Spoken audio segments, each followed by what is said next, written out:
제가 정말 재회를 원하시는 분들을 위해서 말씀을 좀 드리자면은, 정말 신기하게도 재회가 가장 잘 되는 사람들은요. 안녕하세요, 여러분. 타로마스터 설아입니다. 자, 오늘의 주제는요. 왜 헤어지고 3개월이 재회운의 골든타임인가에 대해서 한번 이야기를 해볼까 합니다. 자, 여러분들 혹시 그런 경험 있으세요?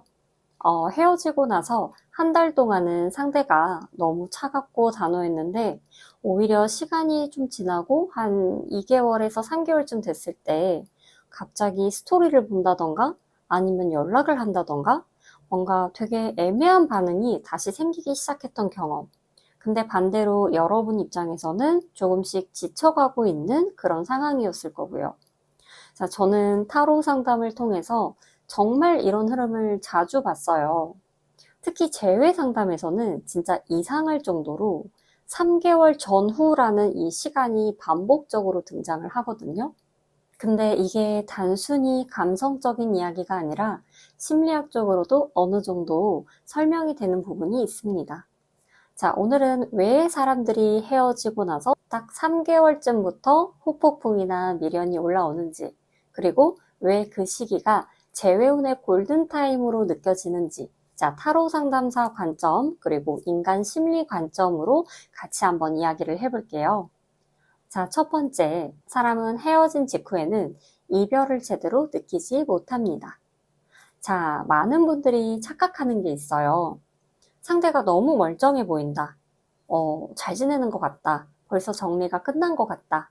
자, 사실 사람 뇌는요, 충격이 오면은 이 현실을 바로 처리하지를 못해요. 그래서 특히 이별 직후에는 감정보다도 생존 모드가 더 먼저 켜지는 경우가 많습니다.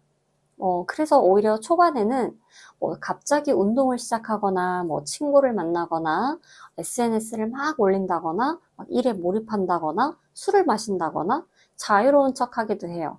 왜냐면 아직은 내가 뭔가를 잃었다라는 감정보다는 버티고 있다라는 상태에 가깝거든요.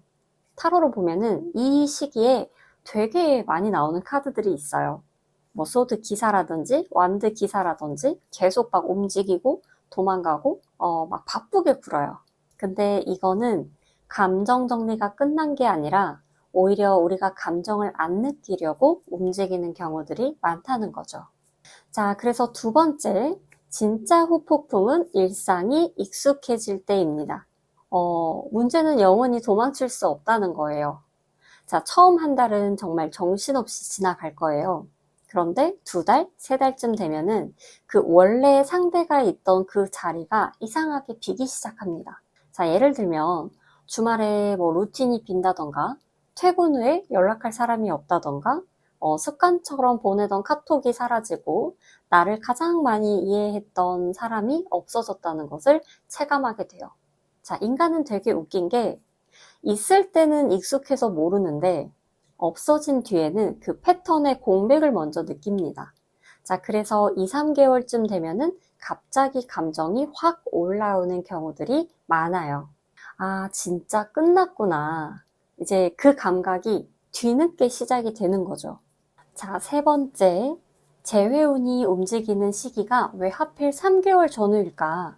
자, 여기서 중요한 거는 사람 마음은 그리움만으로 움직이지가 않아요. 현실 체감이 같이 와야 움직이죠. 헤어진 직후에는 오히려 에고, 자존심, 분노 이런 것들이 더 커집니다. 나도 잘 살 수 있어. 나 안 힘든데? 내 선택이 옳아. 근데 시간이 지나면 감정이 가라앉고 현실이 남아요. 그래서 그때부터 상대의 장점이 기억이 나기 시작합니다. 재밌는 거는 인간의 뇌는 시간이 지나면 안 좋았던 기억보다 좋았던 기억을 더 미화하는 경향이 있다는 거예요. 그래서 예전에 사진을 다시 보고 추억 장소를 막 떠올리고 갑자기 음악이 듣다가 막 생각이 나고 꿈에 나오고 이런 게 막 2, 3개월 구간에서 진짜 많이 터져요. 타로 상담할 때도 이 시기에는 은둔자, 컵 6번, 심판 카드 이런 흐름들이 정말 많이 나오고요. 과거 회상, 뭐 감정 복귀, 뭐 관계 재평가 이게 시작이 되는 그런 시기거든요. 그런데 여기서 중요한 건 3개월이면 무조건 재회가 된다. 이거는 아니라는 거예요. 이 영상을 보면서 그러면 3개월만 기다리면 연락이 딱 오겠네? 이렇게 생각을 하시면 안 돼요. 왜냐하면 이 후폭풍과 재회는 별개거든요. 자, 사람은 그리워할 수는 있어요. 그런데 그 관계에 있어서 자존심이 뭐 강하거나 현실적인 어떤 문제가 있거나 뭐 반복된 어떤 상처가 너무 컸다던가 이미 새 관계로 도피를 했다던가 관계의 어떤 피로도가 너무 심했다라고 한다면 그리워해도 연락을 못하는 경우들이 정말 많습니다. 그래서 중요한 거는 언제 연락이 오냐에 내 어떤 인생을 걸기보다는 그 시간 동안에 내 감정을 어떻게 회복하느냐예요. 제가 상담을 하면서 정말 많이 느끼는 건데 사람은 사랑보다는 불안 때문에 더 많이 무너진다는 거예요. 상대를 잃어서 힘든 것도 있지만 사실은 다시는 연락이 안 올까봐 그리고 나만 못 잊는 것 같아서 또는 뭐 내가 버려진 것 같아서 상대는 행복해 보이는데 나만 멈춰 있는 것 같아서 그런 어떤 불안 때문에 우리가 더 괴로운 경우가 많습니다. 그런데 여러분, 사람 마음은 생각보다 단순하지가 않아요. 지금 상대가 조용하다고 해서 아무 감정이 없는 것도 아니고 지금 연락이 없다고 해서 모든 관계가 끝났다고 보기도 어려워요. 다만 중요한 거는 그 사람의 감정 흐름만 바라보면서 내 인생까지 멈추는 거는 좋은 행동이 아니라는 겁니다. 제가 정말 재회를 원하시는 분들을 위해서 말씀을 좀 드리자면은 정말 신기하게도 재회가 가장 잘 되는 사람들은요, 상대를 붙잡으려고만 한 사람이 아니라 그 시간 동안에 내 자기 감정을 다시 회복한 사람들이 많았어요. 왜냐하면은 사람은 불안에 매달리는 에너지보다 저 사람 나 없이도 잘 살아가네? 이런 감정을 느낄 때 오히려 상대방들이 더 되돌아보게 되는 경우들이 많았거든요. 그래서 혹시라도 지금 헤어진 지 얼마 안 돼서 너무 힘든 분들은 내가 이상한 게 아니라 지극히 인간적인 과정을 지금 지나고 있는 거다. 이렇게 생각하셨으면 좋겠고, 그리고 상대도 결국 인간이라서 시간이 지나면서 그 관계를 다시 자기 방식대로 복귀하게 될 가능성은 충분히 열려 있습니다. 자, 오늘 영상이 좀 어떠셨나요?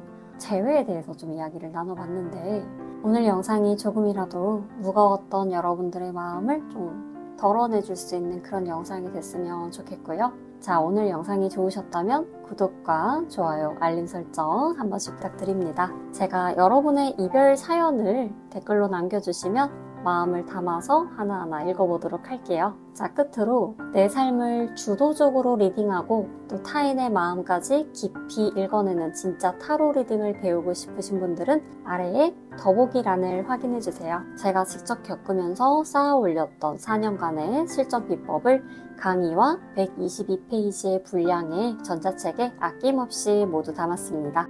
그럼 우리는 다음 인생 토크에서 더 깊은 이야기로 만나요.